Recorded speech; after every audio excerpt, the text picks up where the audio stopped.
You're with Clement Manyathela on 702. Let's walk the talk. Streaming on the Prime Media Plus app. DSTV channel 856. 92.7 and 106 FM.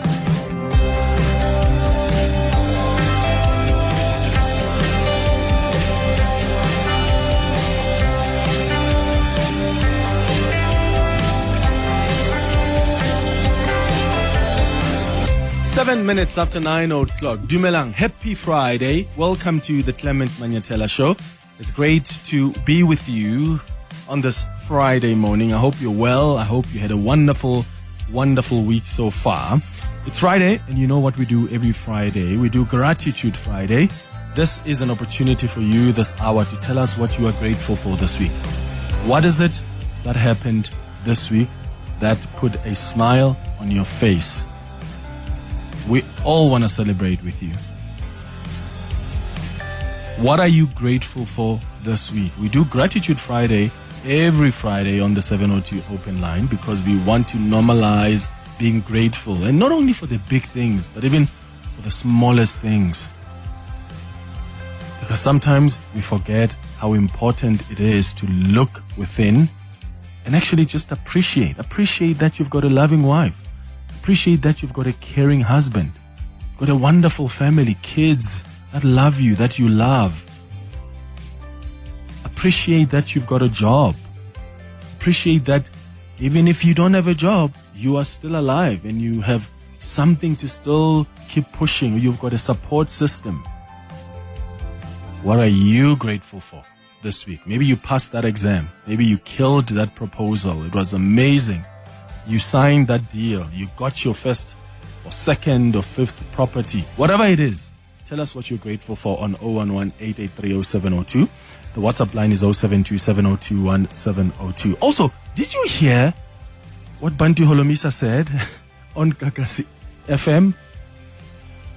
By the way, every time I talk about Gagasi FM, I remember this club when I was still young. I used to go to in KZN. Me and my friends, every time we would visit KZN, there was a club called Gagasi. Have you been there, Eva? Yo! We were young. I think we were probably in last year varsity or first year after varsity. That's the last time I went there. So this is like many years ago. Like, are we talking 15, 18 years ago? Somewhere about. But there was a club called Gagasi. It was underground in Durban, next to the beach, and like you go downstairs, and it was so hot. And of course it's gonna be hot. It's underground, but people loved it, and we used to enjoy so much. Anyway, do you know that place? Let me know if you remember it, because then you are the old OG. But Bantu Holomisa was not at Gagasi. He was at Gagasi FM. He was being interviewed as UDM leader, and he told a listener and a presenter of the show to go to hell. Take a listen. Alex, now we've had the Sure, sir, for minute. Alex, I've noticed you general got arrogant. Yeah, when are you arrogant? The whole was for him to answer my questions as citizen.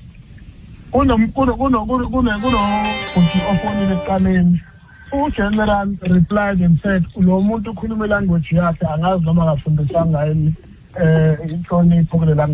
that for me that's discrimination. Number two, that's a compliment about the arrogant. Now you are arrogant. General, thank you. Bye-bye. Now you're talking nonsense. You're talking nonsense. We don't need these people like the station because they can't answer our question, but we voted for them to be there. Yeah, you didn't vote for me, so don't take lies. No, we never ever vote for you, General. Yeah, thank you very much. Don't vote for me. Go to hell. Please, can we have proper people to answer an account? Not you. This member of parliament that can't even account and be arrogant now. Yeah, sorry, General, I know you have to respond as well because we are at but you just used a line at go to hell. I'm going to ask you to retract that particular phrase. I'm not going to do that. If you are not satisfied, go to hell now. Oh, protect now. No, but the party would must go to hell. Remember now, Usu Deputy Minister, Agavotelanga, but we lead nonetheless, General. We have Thailand and Utagayo, why when I tell them? I'm pretty disappointed that we have leaders like him. That is why we have issues at Goma. That is why we have issues in our borders, because we've got people like you. All right, no, let's do this then. Yeah, okay, sure. Let me release you. Deputy Minister, let me release you then. In fact, the Deputy Minister released himself. You could hear the line dropped there. Probably just cut the line. What do you think? Was he wrong? Was the caller wrong? I mean, when you're a public figure, often you have to have a thick skin. Take it on the chin. And when someone calls you arrogant, what do? Do you fight with them like that? Huh? And what are we saying? Are public figures then also not allowed to stand for themselves? Because we still expect some level of decorum, don't we? So yes, take it on the chin. If you're being bullied, stand up for yourself. But we still expect some level of decorum. I wouldn't have handled things the way that General Holomisa handled them. And he is not the only one. In fact, there are a number of politicians who don't have a thick skin. Remember Julius Malema? In fact, there was a time, Abel, Julius Malema chased a journalist from a press briefing. Do you remember that? This is probably like, 18 years ago? Who came from exile.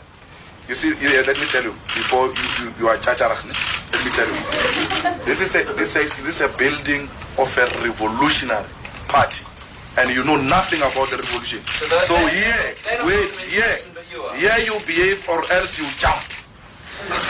Here you don't laugh. Chief, can you get security to remove this thing? If you're not going to behave, you're going to call security to take you out. This is not a newsroom, this is a revolutionary house. And you don't come here with that tendency. Don't come here with that white tendency. Not yet. You can do it somewhere else. Not yet. If you've got a tendency of undermining blacks even where you work, you are in the wrong place. Yeah, you are in the wrong place. That's rubbish. And you can go out. Yeah, you can go out. This is what happened. So I'm doing this because I'm trying to demonstrate that sometimes leaders are all going to lose it. Floyd Shivambu once attacked a journalist, I think it was from Network 24, if I'm not mistaken, outside Parliament. Do you remember that? He even apologized for it. But I think that it's unfortunate, it's regrettable, and it will not happen again. I don't know what shakes you, though, because it has got nothing to do with you, but it's unfortunate it will never happen again. He's here. Would you like to say anything? Where is he? He was taking questions from journalists there. So, what do you make of how Bantu Holomisa conducted himself during that interview? So, if you know Bantu Holomisa, I've interviewed him many times where we've had that back and forth. He is very short-tempered in his personality. If you watch interviews where he's asked tough questions, sometimes he wants to speak over the presenter or the journalist. He is short-tempered. And what I learned to do before I interview anybody, in fact, if I interview for your first time, I go watch clips of you being interviewed because I need to learn your style of responding so that when I come here, I manage how I talk to you so that I get value for you as a listener.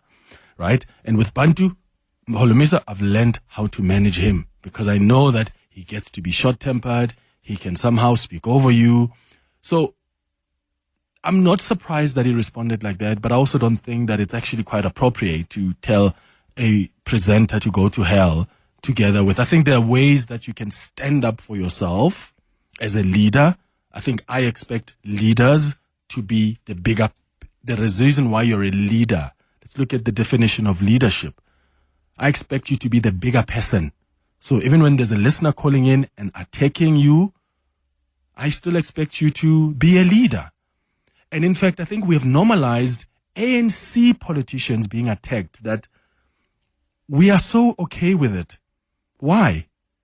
I have heard ANC leaders being called the worst things. I've heard that before, but it's become so normalized, right? But then when Bantu Holomisa is called arrogant, then we go, how dare this listener also call him arrogant? Yes, I'm not saying the listener was right. The listener also the producers who put that call on, unless the person lied and said something else on air. But as a presenter as well, I suppose maybe ask the listener, okay, what's your question? What's your input? Because I don't think we must be calling each other names. Let's deal with the substance. But I do think that we've normalized being okay with ANC leaders being called all sorts of things. But when there are other leaders being called all sorts of things, then we want to question the people that are calling them that. As wrong as that may be. John Steenhuisen, didn't take my questions at the results center when I was with other journalists because he wasn't talking to me. Right? Is that acceptable? No. Helen Ziller. Some of you have said Helen Ziller is condescending during interviews sometimes towards other journalists. Is that acceptable? No. Jacob Zuma actually used to be probably the most calmest of the leaders. You can say all sorts of things. He always somehow managed to control his emotions. I would argue that even President Cyril Ramaphosa has that ability to manage his emotions. I'm not so sure about the former President Thabo Mbeki. I haven't spent a lot of time reporting on him. I wasn't even a journalist at the time. I was still young. But let me know what you think on 011-883-0702. Clement Manyathela, streaming on the Prime Media Plus app. DSTV channel 856, 92.7 and 106 FM. Clement, always refreshing hearing your voice. Good morning to you and the team. Tuesday the 19th was exactly 3 years ago that I suffered a heart attack. Alone in my apartment, I felt the effects, felt everything, took myself first to the doctor, and then after that drove myself to hospital. Lots of things could have gone wrong, but through the grace of God, I am here. I survived, and it's 3 years later, and I am going strong. Friends and family has been remarkable in their support, and I'm just grateful for the gift of life. I had 3 siblings who died incredibly young, 42, 47, 36, all heart-related complications, and here I am, grateful to God that I'd survived 3 years ago, and 3 years on, I'm going strong. Thank you. Thanks for the great show. Good morning, Claims. So for Grateful Friday, for me this week, on Tuesday, it marked the first year of mourning or grief after we lost my mom last year, August, on the 19th.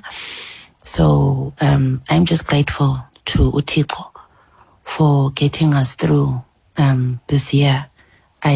Last year, this time, I honestly did not think I would be this strong. I honestly did not think I would be where I'm at now. I was a mess, and my life was turned upside down after Mama left. And my dad was also not okay, but we made it through, and we were actually amazed that it's actually a year. It just actually went by so quickly. Because God was there. So I'm grateful for that. And also for the support that we got from family members and friends. Lindiwe from Western Area. Thank you. Your voice. Your station. Your open line. Walk the talk with Clement Manyathela. On 702. Olani, you're calling from Davidton. Good morning. Morning, Clement. Hey, I'm not in Davidton this time around. I'm in KZN. KZN. My mom is this side. Oh, Babulis. Show. Yes, I will say hi. Look, man, Clement, I know Gagasi. Have you been to Gagasi? Is it still nice? Blind, 3 floors, light, red, yellow. Don't go there. No, I can't. But yeah, I had fun the last time I was there 18 years ago. Yeah, but Clement, 3 things. Yeah. First, General has got only 1 seat. but he's a minister. But it's a deputy minister. The word arrogant is not defamatory. True. So the listener was right to air what he feels. And good general has a right to respond, but Alex should have at least stop the general and allow the listener to finish, because the listener did not even finish. General spoke over him. General will find him on Twitter replying, General Mina, that's what I've seen. And if you're a leader, you must learn to have that emotional intelligence. Yes, because Clement Singabantu will attack you. Not attack you personally, because we are worried about what is happening. So General, I mean, nobody gets more attacked than politicians. So if you're going to also be reacting emotionally to every person who attacks you, then good luck to you. As a politician, you're going to be attacked left, right, center. He took that office knowing very well, Clement, that these things will happen. It's not for the first time. I'm disappointed in him. Yeah. Okay, Olani, in KwaZulu-Natal, thank you so much for calling us. Yeah, and look, guys, this is not to say that you, as a member of the public, you've got right to also say whatever you want to say to politicians and disrespect them. No, that's not to say. In fact, what I try to do on this show when I'm hosting politicians and someone is being disrespectful, I stop up and I say, let's not call each other names. I don't care how much you hate a politician. I don't care how much a politician hates you or how much you hate me for that matter. Don't call names. Let's deal with the substance of issues. You can criticize, but let's still respect each other. So I don't want us to look at the general's behavior here, criticize it, without also looking at the caller, the person who called in and is calling him all sorts of names. But as Ulo says, saying that you are arrogant isn't necessarily defamatory and therefore doesn't warrant the reaction from the general. What do you think? Sipho, you are in Pretoria. Hi. Yes, Clement, how are you? Sure, go ahead. Regarding General Bantu Holomisa. Firstly, the caller or the people on the media, you journalist, that person said to the general, you know what? That person who's coming there to be interviewed by you is arrogant. Already is giving a wrong impression to the people. But the journalist then, that was actually calling two of them. I was listening this morning. Two of them. They should not have listened to that person who's already telling them, hey, you know what? That person coming there is got a negative attitude. You see, that's a wrong approach, first and foremost. This one of Julius Malema. Journalists are also but people cross the line. Where you become, like I tell you, Clement, you know what, Oprimasango, hey, he's so nasty, man. Now you take it like that. When I approach it in your own way, constructive way, and not listen to what someone is saying, then it's wrong. If I tell you, I'm doing that and that and that, but so. I must not. Then you take it as it is. Then that's why you're gonna get me wiped out, like wiped out.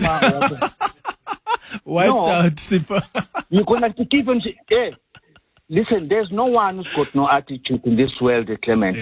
Yeah. Each and every individual, even the approach. If I hear, but Clement Manyathela is so a bad man, he's a bad journalist. I mustn't approach Clement Manyathela on what a hearsay. I must approach Clement Manyathela on what she's gonna come up with. If I take it that I've already been told Clement Manyathela is a fuck up, we don't say those words on the radio, Sipo. Sorry, we don't. Yeah. I'm saying sorry, Clement. Sure. Yeah, if you hear people say, General Bantu Holomisa is so rude. Yeah. Obvious. Now when you go with that attitude, obvious. You will get what you want. Yeah. No, I hear you, Sipo. I hear you. I look, I get it. Politicians are also human beings. And even pastors are human beings. Some of you don't even want to see your pastor have a glass of red wine at a restaurant. You don't, because once you see it, you're going to go gossip.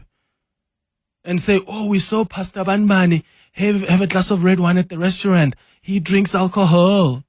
Hey, bo, a pastor can enjoy his steak and complement it with a glass or two of red wine. What I'm saying is we have this attitude of we want to place certain people in society on a pedestal. And yes, we expect decorum. There are certain basic things that we can expect from people. But sometimes we expect politicians to just take it. You're a politician, just take the hate. Yes, politicians need to learn to have a thick skin because otherwise you're going to disintegrate if whenever you'll be fighting with every single person who attacks you. But I'm saying they're also human beings. They are also human beings. And sometimes they are going to respond in a way that may not impress us. My argument is when they respond in that manner, they need to go back to themselves and self-introspect and learn to respond to that situation differently the next time it happens. Rory Sang, you are in Hyde Park. Good morning. How's it, Clement? Hey, Tada. Clement? Sure. Hey, Clement, people have to swear on your show. Get it. Politicians, it's listeners, so maybe there's a trend on your show around register and decorum, but we're not here to discuss that. Clement, two things, right? I think that also somebody who's operated in the media space, I think journalists in the media need to be very careful of not being too navel-gazing, to be honest.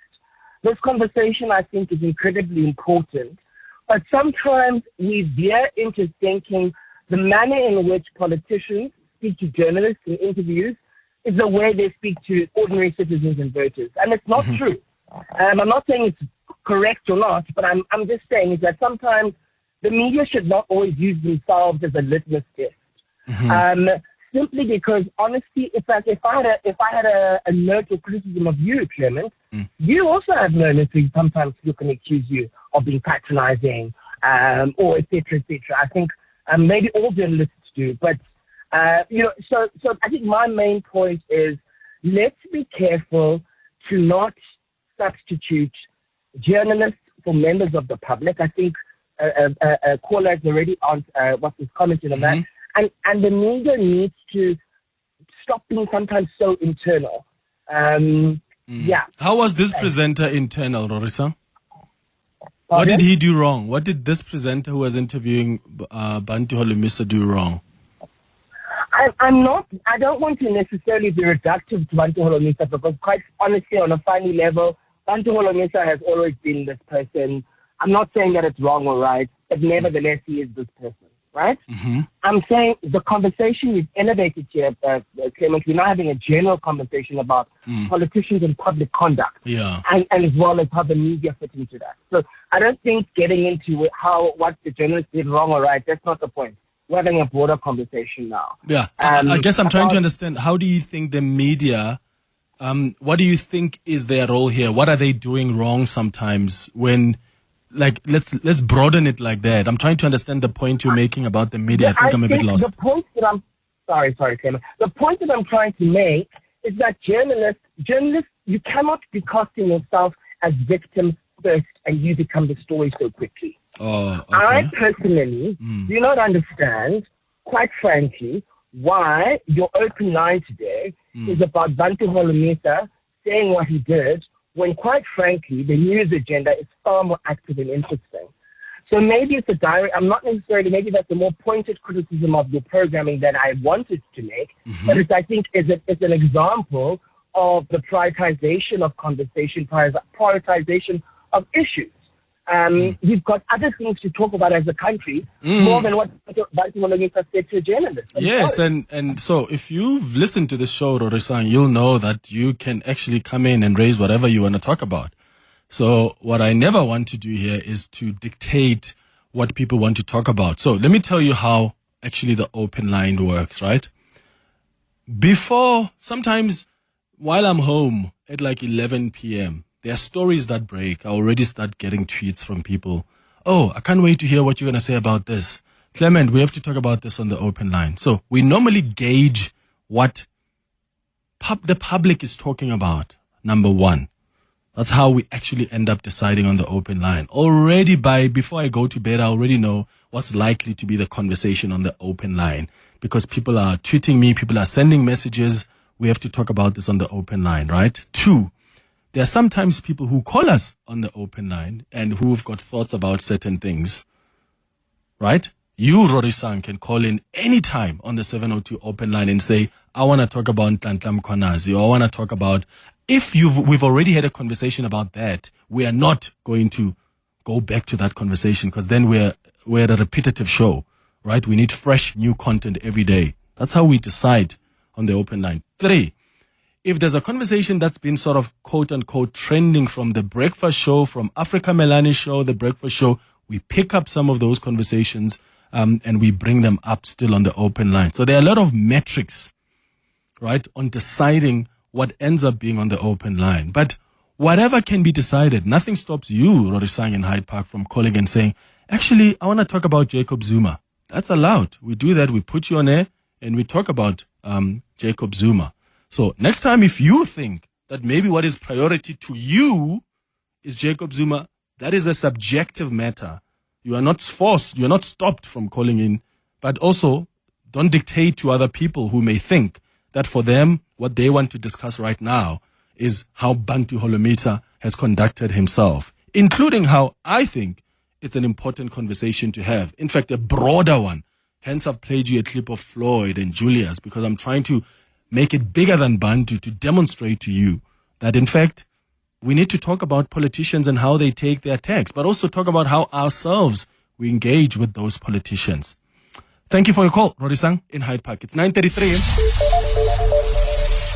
We'll hear what the other listeners think after the latest in Eyewitness News headlines. Stanley, Sindile, I see your calls. I'll start with you afterwards. Your voice. Your station. Your open line. Walk the talk with Clement Manyathela on 702.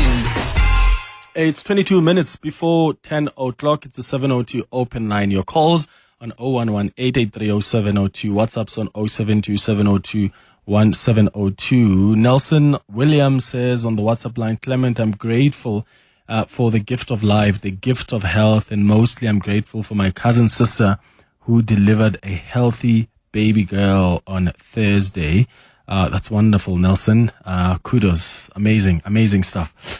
What are you grateful for this week? You can call or send us a WhatsApp voice note. Let's go to Felicity, who's calling us from Sunning Hill. Felicity, what do you want to say? Yes. Good morning. Good morning. Sure. So what I wanted to comment on, I think you touched on a little bit, because I was actually saying if we remove this conversation from general and we just accept that sometimes we are human and we don't always show up as our best selves. Sometimes things are happening that we don't know about. So I just think that because your opening line was actually to say that not just looking at him specifically, but looking at, the behavior of public figures and, people that hold public office. I'm just saying that I think let's share kindness on this Friday and be gracious. Yeah, just be gracious. Yes, yeah. Give some grace. We've got good days. We've got even Felicity. You know how many times celebrities are scared to say no to pictures because they're scared that Felicity is going to say they're rude. Sometimes it's that's because we expect celebrities always be happy to smile. They must be always happy and ready to take pictures with us and answer our questions. But sometimes what if someone is in a bad mood? Or not feeling well, or not, and I'm hijacking a little bit. Yesterday, which is also part of my Grateful Friday. Yesterday, we were launching a book called Essential Reflections by Dr. Ruel Khoza. I did co-editing on that book with the late Professor Mushomkondo. And it was an event that was attended by, a lot of your C-suite executives and public figures. And we even had President Thabo Mbeki attending. And when you don't announce these sort of things, you end up having, standing there with people that are trying to get pictures and trying to get, moments with this gentleman. And you are trying to explain to people that he is an elderly person. It is an evening event. Could you allow him walk until he gets to a place where he can sit, and then you can engage with him. Now you are mobbing him in the while he's walking and now when the security tells you to move away, you're gonna be offended. Yeah. But could you allow this elderly gentleman, let's not even put that this is Thabo Mbeki we are talking about. Let's say this is an elderly gentleman that is walking from point A to point B. Can we allow him to do that without us wanting to hog the moment and be in his space the entire time? Yeah, and if you do that, then you're going to be seen as, why are you gatekeeping? And look, I hear you, Felicity. Sometimes it's just our expectations are just too high. Having said that, as I said in the beginning, I do think that this should be a moment of reflection for General Bantu Holomisa as well. Stanley, what do you think? You're calling us from Johannesburg. Hi. Yes, hi Clement, and Sure. maybe I must also say hi to all the 702 listeners. Look, I'm a first-time caller here, but I'm called because this General Bantu Holomisa thing has really been steering me the wrong way. Look, once you become a politician and take public office, you don't have the protection of an ordinary citizen because you have taken a public pedestal that makes you to be criticized by people. By the way, I don't think when somebody says to me, I am arrogant, based on my demeanor or conduct, it's an insult. It's to me a point where you need to reflect on yourself and how you talk to people.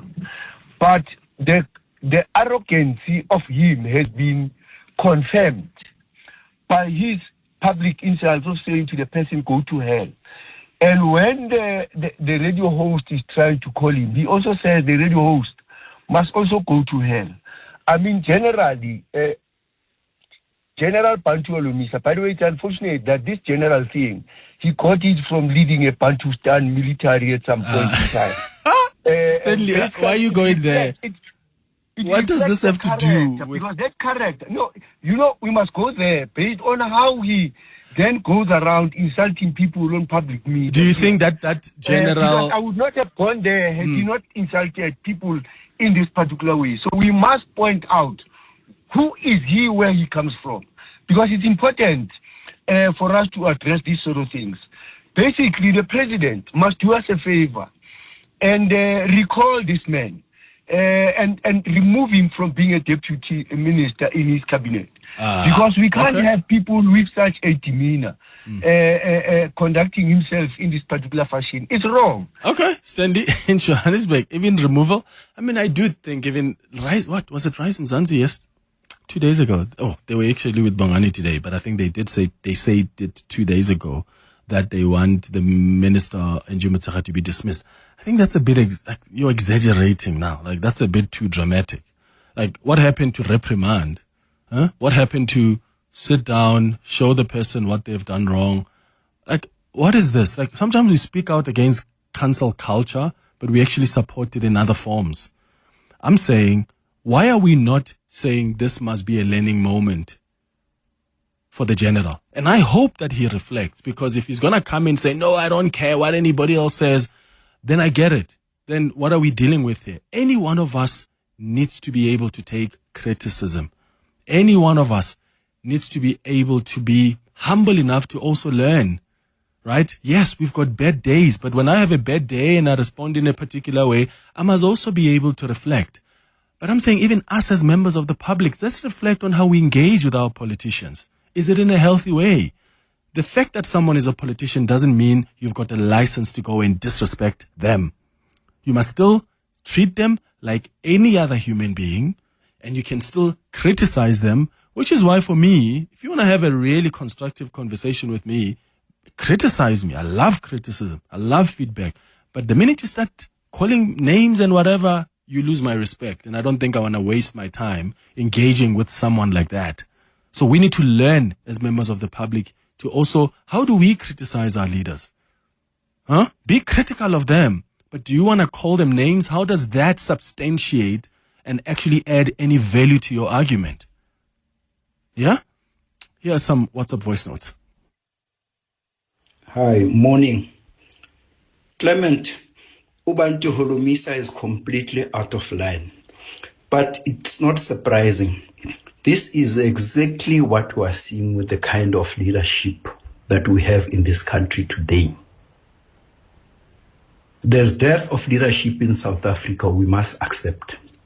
We are being led by people that are completely not honorable. The title does not even fit them.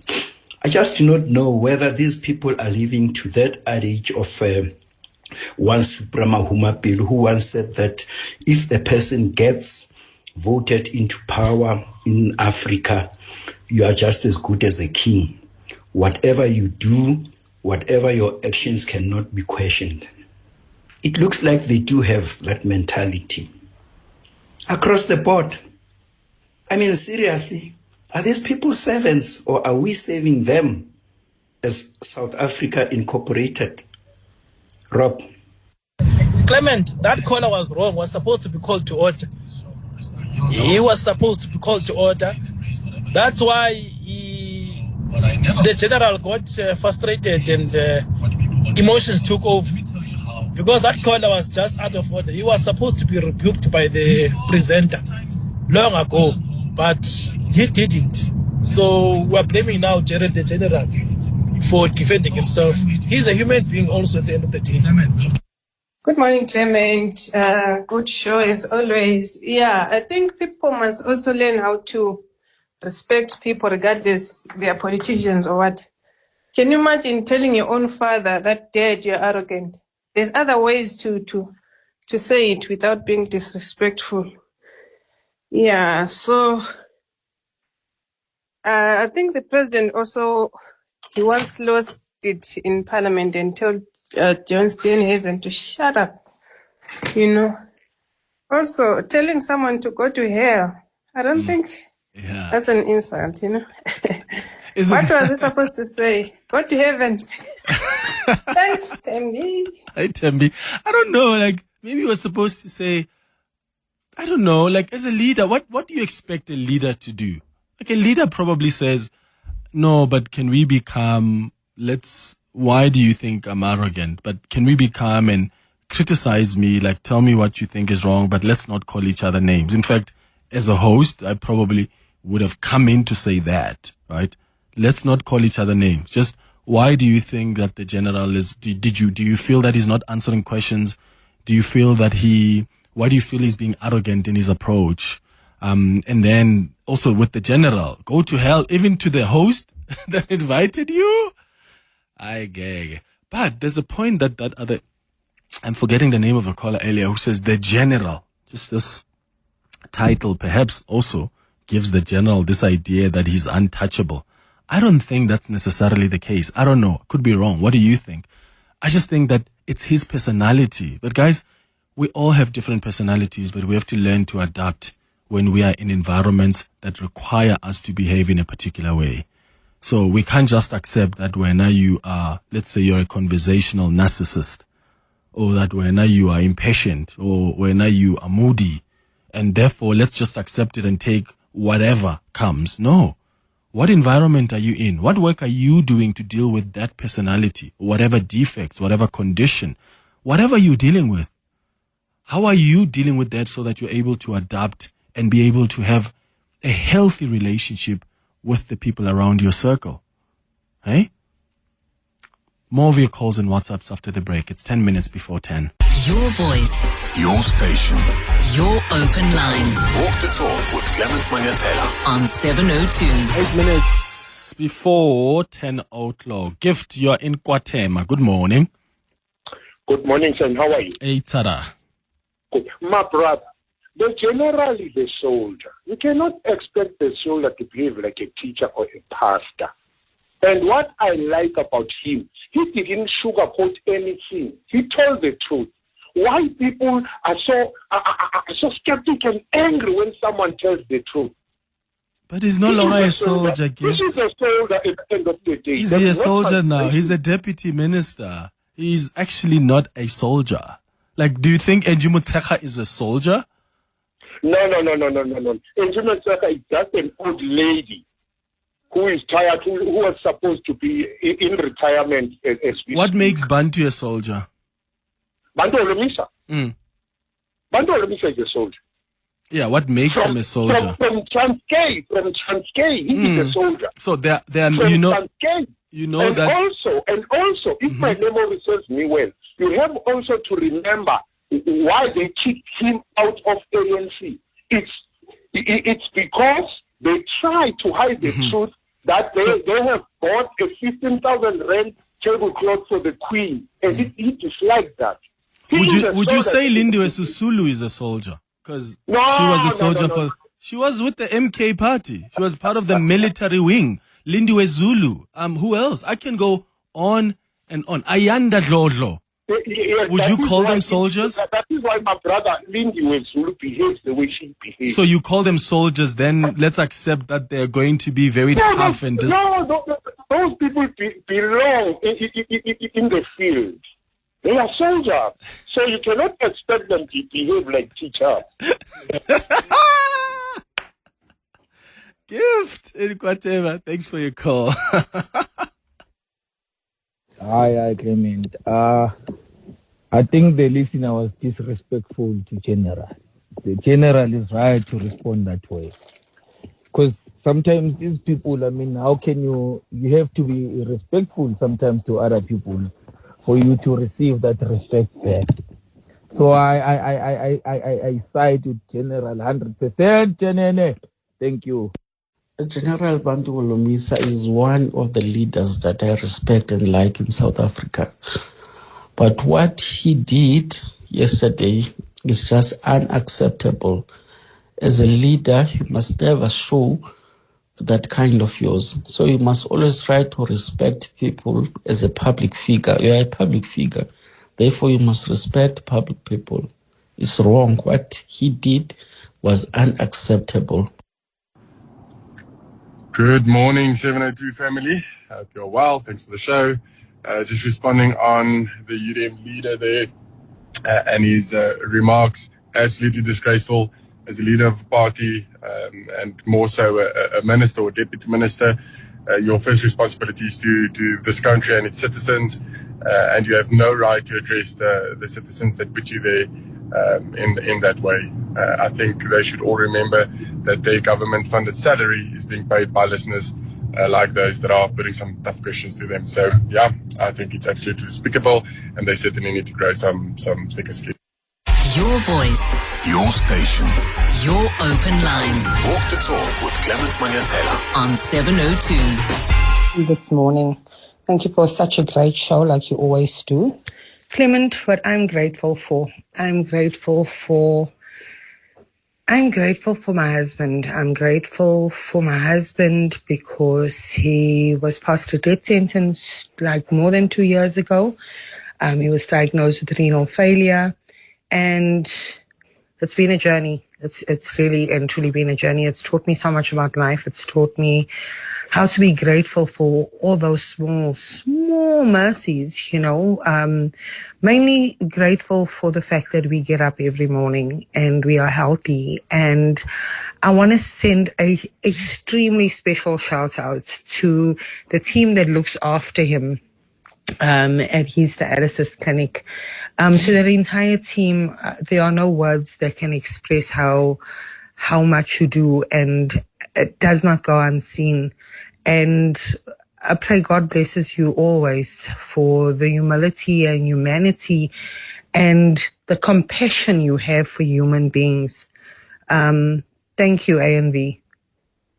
Thank you. Oh, that's beautiful. That's beautiful.